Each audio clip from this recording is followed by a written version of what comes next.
வாழ்க்கையில தடுமாறுகிற வேளையில பரிகாரிகள் யாராவது வரமாட்டாங்களா? அவங்க உதவ மாட்டாங்களா? இவங்க உதவ மாட்டாங்களா? உங்களுக்கு ஒரு காரியத்தை அனுபவித்து சொல்லுகிறேன். எந்த மனுஷனும் உதவி செய்யக்கூடாத ஒரு நிலை உங்களுடைய வாழ்க்கையில வரும் பொழுதும், எந்த சூழ்நிலை ஆனாலும் உங்களை தூக்கி எடுக்கிற ஒருவர் உண்டானால் என் இயேசுவை தவிர வேறு ஒருவரும் கிடையாது. எந்த சூழ்நிலை ஆனாலும் சரி.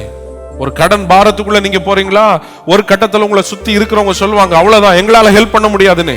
ஒரு குறிப்பிட்ட நிலை வரைக்கும் உங்களை தட்டி கொடுத்து கொண்டு வராங்க, அப்புறம் சொல்லிடுவாங்க முடியாது அப்படின்றாங்க. பலவீனத்தின் பாதையில ஓடும் பொழுது குறிப்பிட்ட நேரம் வரைக்கும் மருந்து மாத்திரைகள், டாக்டர்ஸ், அது இது எல்லாம் உதவி செய்யும். ஆனா ஒரு நிலை தாண்டி போகும் பொழுது எல்லாருடைய வாயிலிருந்து ஒரு வார்த்தை வரும், இனிமே எங்க கையில ஒண்ணுமே இல்ல.